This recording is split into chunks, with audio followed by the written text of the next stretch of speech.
देखिए, लोकतंत्र में हम लोगों का अटूट विश्वास है और लोकतंत्र की क्या ताकत हो सकती है वो नवंबर 2005 में ही आदरणीय नीतीश कुमार जी ने जनता के आशीर्वाद से साबित कर दिया था। और नेता प्रतिपक्ष तेजस्वी यादव जी लगातार इस तरह से प्रेस वार्ता कर रहे हैं। जब चुनाव का प्रचार थम गया था, वोटिंग होनी थी, तो भी एक से एक दिग्भ्रमित करने वाले आरोप उनकी तरफ से लगाए जा रहे थे। कोई सटीक तथ्य उनकी तरफ से पेश नहीं किया गया। अगर इस तरह की ये बातें कर रहे हैं, हमारी पार्टी की तरफ से भी रिकॉर्डिंग कई नेताओं ने शेयर की है कि किस तरह से इनके संपर्क के जो लोग हैं वो वहां पर वोटरों को प्रभावित कर रहे हैं, धमकाने की कोशिश कर रहे हैं। तो इस तरह की जो शब्दावली वो अभी इस्तेमाल कर रहे हैं, आरोप लगा रहे हैं, साफ दिखता है कि उनको मालूम है कि हार हो चुकी है।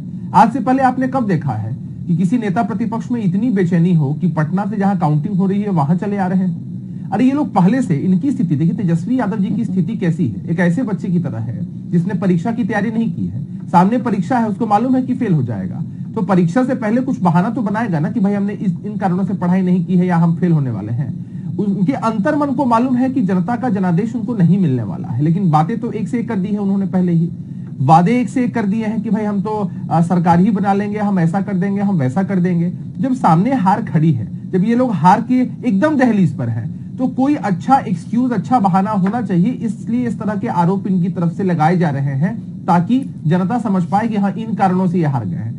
लेकिन जितना बेवकूफ ये लोग बिहार की जनता को समझते हैं, बिहार की जनता अपने आप में पॉलिटिकल एनालिस्ट है, सारी बातों को समझती है, आपकी सारी एक्टिविटीज को नोटिस करती है। जिस तरह की बेचैनी आपकी पार्टी के नेताओं की तरफ से लगातार दिखाई जा रही है, उससे यह साबित होता है कि आपको अपनी हार का अंदेशा है। इसलिए आप जनता के सामने आकर या अभी सुबह सवेरे 8 बजे उठकर आप प्रेस वार्ता कर रहे हैं, आप मीडिया के लोगों से मुखातिब होते हुए ये सारी बातें कह रहे हैं। देखिए, राजनीति अपनी जगह है, लेकिन जो ओछी राजनीति है वो कहीं से भी स्वीकार्य नहीं होती है। आप ऐसा समझिए कि कोविड जैसी महामारी विश्वव्यापी रही है। अमेरिका जैसा सुपर पावर जिसका हेल्थ सिस्टम हमारे देश से आगे है, वो भी धराशायी हो चुका था। और जहां तक कुशेश्वर स्थान के जो दिवंगत विधायक हैं उनकी बात की जाए तो लंबे समय से वो एक बीमारी से जूझ रहे थे, परेशानी में थे, लंबे समय से उनका इलाज चल रहा था और उनका निधन बिहार में नहीं हुआ था। और अगर इस तरह की बातें ये लोग करते हैं तो भाई इनके घर के सभी लोग उस जमाने से लेकर अब तक दिल्ली के एम्स में ही इलाज क्यों करवाते हैं? और जहां तक ये लोग सवाल उठा रहे हैं, इससे दिखता है कि अंदर से इन लोगों की कितनी कमजोरी है कि सोचिए कि किसी व्यक्ति की मृत्यु हो जाती है, किन परिस्थितियों में होती है। कोविड जैसी महामारी के इस दौर में शायद ही ऐसा कोई होगा जिसने किसी अपने को नहीं खोया होगा। भयावह स्थिति थी, दर्द बयां नहीं किया जा सकता है। लेकिन इन चीजों को राजनीति के लिए इस्तेमाल करना, जनता के बीच जाकर बोलना, फर्क महसूस करवाना, यह सब दिखलाता है कि इन लोगों के पास मुद्दे हैं ही नहीं।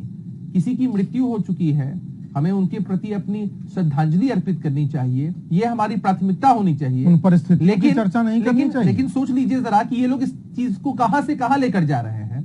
अरे भाई, कोविड जैसी महामारी आपका दरवाजा खटखटा कर आई थी क्या? आपको मालूम ही था कि इस तरह की महामारी आएगी और भयावह स्थिति होगी, तो आप पहले ही बता देते। अरे, आप लोगों के लिए राजनीति सर्वोपरि है। आपने पूरे कोविड के दौर में इस बात को साबित किया है और यह भी एक प्रमुख कारण रहा है कि जनता ने आप पर विश्वास करना मुनासिब नहीं समझा, आपको अपना जनादेश नहीं दिया। तो आप लोग लगातार चीखते चिल्लाते रहिए, किसी की मौत पर भी राजनीति करने की कोशिश करिए। इससे पहले भी कई बार आप लोगों ने लाशों पर राजनीति करने की कोशिश की भी है, तो जनता के सामने आपको मुंह की खानी पड़ी है, जनता ने आपको बतला दिया है। और अब आप अपनी हार सामने देखकर अगर इस तरह की बात, मैंने तो विभा जी पहले ही आपको एक बच्चे के एग्जाम्पल से बता ही दिया तेजस्वी यादव जी की मनोस्थिति क्या है। अब तो ये लोग यही सोच रहे होंगे ना कि हमने तो हर हथकंडा अपना लिया।